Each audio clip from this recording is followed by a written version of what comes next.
प्रिय विद्यार्थियों, good morning. आप सभी का MBR government college Balotra YouTube channel political science विभाग में आप सभी का हार्दिक स्वागत है। आज हम भारतीय संविधान एवं राज्य व्यवस्था वाला जो टॉपिक मूल अधिकार के बारे में बात कर रहे थे, मूल अधिकार वाला जो टॉपिक है अपना पूरा हो गया है। अब हम आर्टिकल 32 और आर्टिकल 226 सुप्रीम कोर्ट और हाई कोर्ट के द्वारा सुप्रीम कोर्ट और हाई कोर्ट के द्वारा जो आर्टिकल 32 और आर्टिकल 226 ये व्यक्ति के मूल अधिकारों की सुरक्षा करने का सबसे महत्वपूर्ण आर्टिकल्स है। संविधान में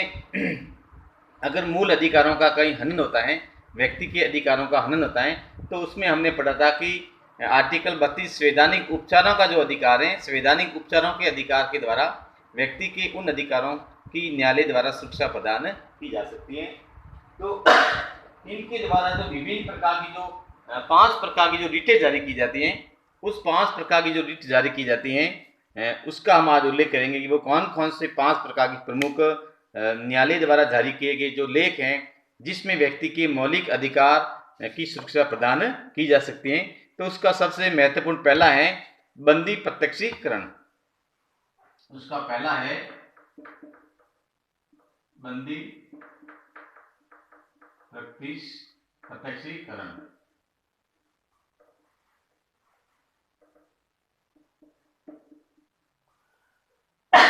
बंदी प्रत्यक्षीकरण लेख या बंदी प्रत्यक्षीकरण जो याचिका है उसके बारे में बात करते हैं कि ये क्या होता है और किस समय इसको जारी किया जाता है और न्यायालय इसमें किस प्रकार से एक व्यक्ति के साथ में किस प्रकार से उसके मौलिक अधिकारों की सुरक्षा प्रदान करता है। हम यह देखते हैं कि व्यक्तिगत जो स्वतंत्रता होती है, व्यक्तिगत स्वतंत्रता के लिए सबसे एक महत्वपूर्ण लेख है। अगर किसी व्यक्ति को अवैध रूप से बंदी बनाया जाता है या उस किसी व्यक्ति को साथ में धोखाधड़ी करके उसे बंदी बनाया जाता है और बंदी बना करके उस व्यक्ति को इस प्रकार के किसी गुमनाम स्थान पर रख दिया जाता है जिसके बारे में स्वयं को या परिवार के किसी व्यक्तियों के बारे में कोई जानकारी नहीं होती है, तो ऐसी स्थिति में उस व्यक्ति के रिश्तेदार, परिवार के लोग, रिश्तेदार या स्वयं व्यक्ति न्यायालय की शरण में एक प्रार्थना पत्र प्रस्तुत कर सकता है, ये याचिका लगवा सकता है और उस याचिका की जब न्यायालय द्वारा सुनवाई की जाती है तो उसमें न्यायाधीश संबंधित जिस व्यक्ति के ऊपर आरोप होता है या जिस व्यक्ति के ऊपर संदेह किया जाता है उस व्यक्ति के खिलाफ में एक रिट जारी की जाती है, आज्ञा पत्र जारी किया जाता है न्यायालय के द्वारा। और न्यायालय एक निश्चित स्थान पर संबंधित व्यक्ति को, जिस व्यक्ति को बंदी बनाया गया है, जिसके द्वारा बंदी बनाया गया था, उस व्यक्ति को 24 घंटों के अंदर अंदर जहाँ न्यायालय आदेश करता है उस जगह पर उस व्यक्ति को उपस्थित होने का आदेश देता है और उसके बाद में न्यायालय उसके कारणों की जांच करता है। अगर कोई प्रकार से बंदी बनाने का कोई विशेष कारण नहीं होता है तो न्यायालय उस प्रकार से जिस व्यक्ति ने इसको बंदी बनाया है उस व्यक्ति के खिलाफ कानूनी कार्रवाई कर सकता है और व्यक्ति को एक स्वतंत्रता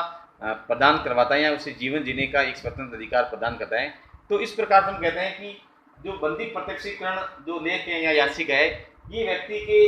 एक व्यक्ति के जो अपना जो स्वतंत्र निजी जीवन होता है, यूँ कहते हैं कि व्यक्तिगत जीवन से संबंधित याचिकाएं जो न्यायालय द्वारा प्रस्तुत की जा सकती हैं।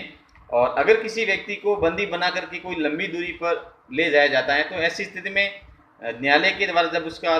24 घंटों के अंदर उसे उपस्थित होने का आदेश दिया जाता है तो कई बार उसमें जो यात्रा का समय होता है,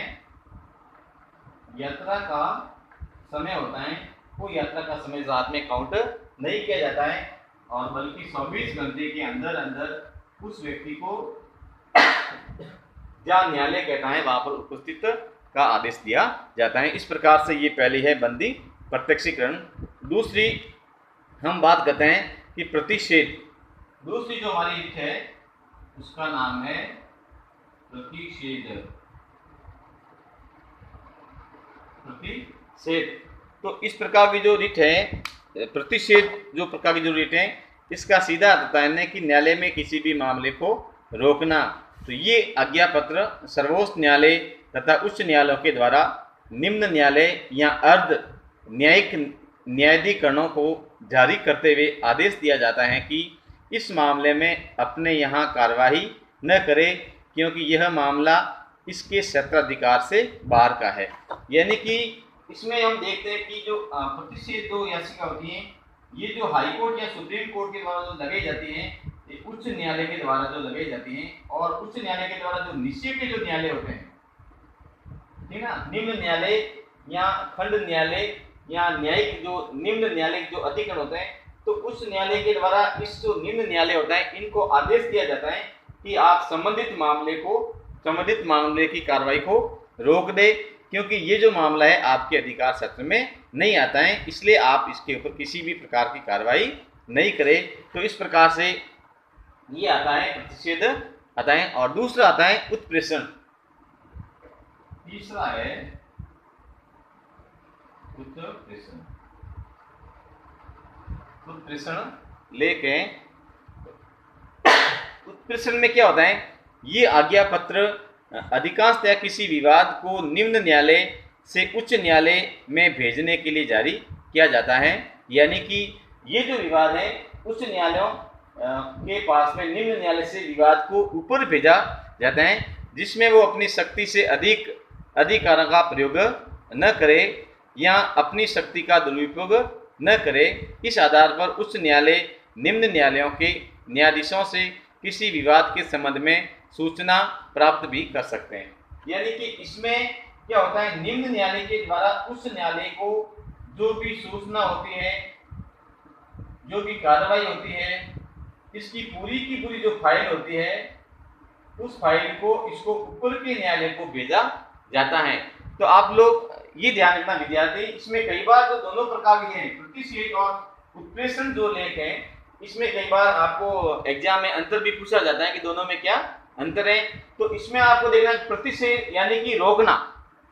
इसमें क्या होता है, इसमें तो उच्च न्यायालय होते हैं, ऊपर के जो न्यायालय होते हैं वो ऊपर के न्यायालय नीचे के न्यायालय को कार्रवाई करने के लिए रोक लगवाते हैं कि आपको इस संबंध में किसी प्रकार की कार्रवाई नहीं करनी है, क्योंकि ये मामला आपके अधिकार क्षेत्र में नहीं आता है। अब उत्प्रेषण लेख में क्या होता है, उसमें जो उच्च न्यायालय होते हैं, ऊपर के जो न्यायालय होते हैं, वो नीचे के न्यायालय को ये आदेश देते हैं कि आप संबंधित मामले की जो फाइल है, इसकी जो कार्रवाई है, उस कार्रवाई को हमारे पास में भेज दो। यानी कि इसमें तो केवल रोकना होता है, लेकिन इसमें जो निम्न न्यायालय से जो सूचनाएं होती हैं तो उसको ऊपर मंगवा सकते हैं। और कई बार इसमें जो ऊपर के जो न्यायाधीश होते हैं, उच्च न्यायालय के जो न्यायाधीश होते हैं, वो निम्न न्यायालय के न्यायाधीशों से इसके बारे में कई बार सूचना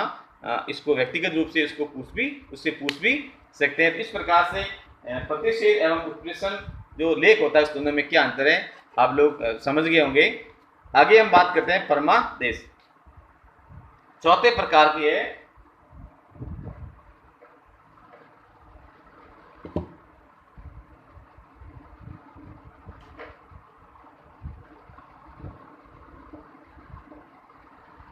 परमादेश। ठीक है, अब इसका जो अर्थ होता है, हम आदेश देते हैं, हम आदेश देते हैं, हम आदेश देते हैं। परमादेश, ये जो परमादेश है, ये जो न्यायालय के द्वारा जो जारी किया जाता है, कि इसका शाब्दिक अर्थ हम आदेश देते हैं। तो किस क्षेत्र में ये लेख कब जारी किया जाता है, परमादेश लेख उस समय जारी किया जाता है जब कोई पदाधिकारी अपने सार्वजनिक कर्तव्य का निर्वाह नहीं करता है। तो इस प्रकार के आज्ञा पत्र के आधार पर पदाधिकारी को उसके कर्तव्य पालन करने का आदेश दिया जाता है। यानी कि इसमें जो परमादेश होता है, उसमें व्यक्ति जो सार्वजनिक क्षेत्र में जो काम करता है, उस व्यक्ति के जो कर्तव्य हैं, सार्वजनिक व्यक्ति जो कार्य करता है, उस व्यक्ति के जो कार्य करने का उसका जो कर्तव्य बनता है, उस कर्तव्य के बारे में उसे अवगत करवाया जाता है। कि क्योंकि विभिन्न प्रकार के जो सरकारी विभाग होते हैं, उन सरकारी विभाग में कार्य करने वाले विभिन्न प्रकार के जो पदाधिकारी होते हैं, उन पदाधिकारी को अपने सार्वजनिक कर्तव्य करने के लिए उनकी जो ड्यूटीज होती हैं कि किस आदमी को कौन सा कार्य करना है, कलेक्टर को कौन सा कार्य करना है, तहसीलदार को कौन सा कार्य करना है। तो इस प्रकार जो अलग अलग पदाधिकारी होते हैं, उन्हें अलग अलग सार्वजनिक कर्तव्य निर्वाह का उन्हें एक अधिकार होता है। और अगर कोई व्यक्ति अपने सार्वजनिक पद पर काम करते हुए अपने सार्वजनिक दायित्वों का निर्वाह नहीं करता है, तो ऐसी स्थिति में जो आम आदमी होता है, उस आम आदमी के अधिकारों का खंडन होता है। जैसे कोई व्यक्ति तहसील में गया और तहसील में उस व्यक्ति का कोई काम नहीं हो रहा है, या व्यक्ति कलेक्ट्रेट में गया, बार बार चक्कर निकाला है, उसका काम नहीं हो रहा है, या व्यक्ति PWD ऑफिस में चला गया, या विभिन्न प्रकार की जो सार्वजनिक जो जगह है, सार्वजनिक जो कार्यालय है वहाँ पर चला गया है और संबंधित काम के लिए गया है, और उसकी अगर उसकी आवाज़ को नहीं सुना जाता है तो इस प्रकार के जो व्यक्ति हैं वो न्यायालय में इस प्रकार से रिट जारी कर सकता है। तो न्यायालय उस प्रकार से संबंधित व्यक्ति को उनके कर्तव्यों के बारे में जागरूकता प्रदान करने के लिए आदेश जारी करता है, और वो व्यक्ति अपने कर्तव्यों का कार्य करता है, जिससे कि आम व्यक्तियों के अधिकारों की सुरक्षा प्रदान की जा सकती है। तो इस प्रकार से परमादेश जारी किया जाता है। लेकिन आपको यह ध्यान रखना है कि निजी व्यक्तियों, गैर संवैधानिक विभाग के मामले में भारत के राष्ट्रपति, राज्यों के राज्यपाल, हाई कोर्ट के मुख्य न्यायाधीश और संवैधानिक जो दायित्व निर्वाह करते हैं, तो इस व्यक्तियों के खिलाफ जारी नहीं किया जा सकता है। यानी कि अगर कोई निजी क्षेत्र में कार्य करता है और निजी सारी में या गैर संवैधानिक, अगर कोई गैर संवैधानिक संस्था है तो वहां पर इस प्रकार की रिट को जारी नहीं किया जाता है। यहाँ पर व्यक्तियों को थोड़ा आप लोगों को ध्यान रखना है। तो इस प्रकार से ये है परमादेश, यानी कि इसका शाब्दिक होता है कि हम आपको आदेश देते हैं। ये उस समय जारी किया जाता है कि अगर कोई व्यक्ति अपने सार्वजनिक कर्तव्यों का निर्वाह समय पर नहीं करता है तो न्यायालय उस व्यक्ति को आदेश देता है कि आप अपने कर्तव्यों का पालन क्यों नहीं कर रहे हो। तो इस प्रकार से उसके कर्तव्य पालन का आदेश दिया जाता है, इसलिए इसको परमादेश कहा जाता है। उसके बाद में 5वीं हम बात करते हैं अधिकार प्रसार।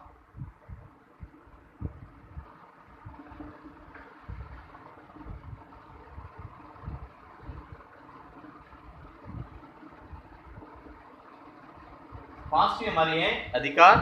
पिसा क्यों वारंटो। अब इसके बारे में हम पढ़ते हैं कि अधिकार जो पिसा होती है इसके ये लेख क्या है। तो इसमें कहा जाता है जब कोई व्यक्ति ऐसे पदाधिकारी के रूप में कार्य करने लगता है जिसके रूप में कार्य करने का उससे वैधानिक रूप से अधिकार नहीं है, तो न्यायालय अधिकार प्रसार लेख के द्वारा व्यक्ति से पूछता है कि वह किस आधार पर कार्य कर रहा है, और जब तक इस प्रश्न का संतोषजनक उत्तर नहीं देता है वो कार्य नहीं कर सकता है। यानी कि अधिकार प्रसार लेख के द्वारा न्यायालय किसी भी व्यक्ति को ये पूछ सकता है, अगर कोई व्यक्ति जिस व्यक्ति को जो दायित्व दिया गया है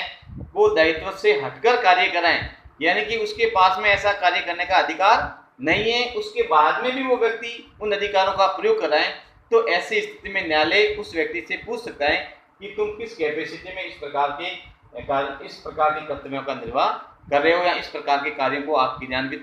कर रहे हो। तो इस प्रकार के जो अधिकार प्रसार रिट के द्वारा जो व्यक्ति इस प्रकार से जिसके पास में जो कार्य करने का वैधानिक अधिकार नहीं होता है उसके बाद में भी वो व्यक्ति इस प्रकार से कार्य करता है, तो न्यायालय उस प्रकार के व्यक्ति पर कार्य करने से रोक लगवाते हैं। तो इस प्रकार से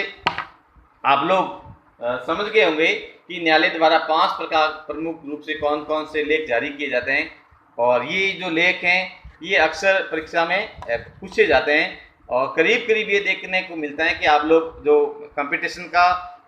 एग्ज़ाम हो या आप लोग एग्ज़ाम जो अपने ईयरली एग्ज़ाम देते हो, तो ये जो 5 प्रकार की मैंने जो रिट बताई हैं इसमें से एक तो प्रतिषेध और उस प्रश्न के बारे में जो कई बार इसका पूछा जाता है कि ये दोनों में अंतर क्या है, और बंदी प्रत्यक्षीकरण या परमादेश या अधिकार प्रसार, इसमें से किसी एक के बारे में तो अक्सर पूछा जाता है। तो आप लोगों को ध्यान रहे कि हमारे मौलिक अधिकार हैं, मौलिक अधिकारों की सुरक्षा के लिए न्यायालय द्वारा आम आदमी की अधिकारों की सुरक्षा के लिए कौन कौन से प्रकार के लेख जारी किए जाते हैं। तो इस प्रकार के लेखों के बारे में आप लोगों को जानकारी रखनी है, जिससे कि जनहित के रूप में आपके कौन कौन से अधिकार है, उन अधिकारों की किस प्रकार से सुरक्षा हो सकती है। प्रिय विद्यार्थियों, आपके BA फर्स्ट राजनीति विज्ञान के सेकंड जो पेपर हैं, इस सेकंड पेपर की ये आपके अंतिम सेकंड जो आपका टॉपिक था। इसके बाद में एक और टॉपिक आपका इस यूनिट का रहेगा, उसमें हम लोग अगले जो वीडियो हमारा आएगा उसमें पढ़ेंगे राज्य की नीति निर्देशक तत्व संविधान का भाग 4 आर्टिकल 37 से 51 के बीच में हम बातचीत करेंगे। उसके बाद में मूल अधिकार और राज्य के नीति निर्देशक तत्वों में क्या अंतर है इसके बारे में भी थोड़ा सा बातचीत करेंगे, क्योंकि एग्जाम में कई बार इस दोनों के अंतर के बारे में भी पूछा जाता है।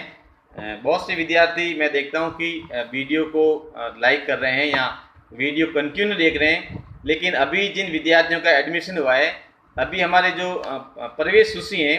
ये प्रथम वर्ष के अपने यहाँ एमबीआर कॉलेज में 500 विद्यार्थियों की जो एडमिशन होता है, अब 500 विद्यार्थियों का एडमिशन हो गया है। उन विद्यार्थियों के विषय जो अलॉटमेंट है वो भी हो गया है, तो वो अपने महाविद्यालय की साइट पर दे करके उसको देख लें। और सभी का आपके कौन कौन से सब्जेक्ट हैं, आप कौन से ग्रुप में आपको ये नॉलेज में रहे, इस प्रकार की जो जानकारी है आप लोग समय समय पर ये अपने जो यूट्यूब जो ग्रुप बना हुआ है इस ग्रुप को भी देखते रहे, और उसके बाद में जो चैनल जो है इसको सब्सक्राइब करें, जिससे कि तमाम प्रकार के जो वीडियो और जो महाविद्यालय की जो इन्फॉर्मेशन होती है आप तक पहुँच जाए। धन्यवाद।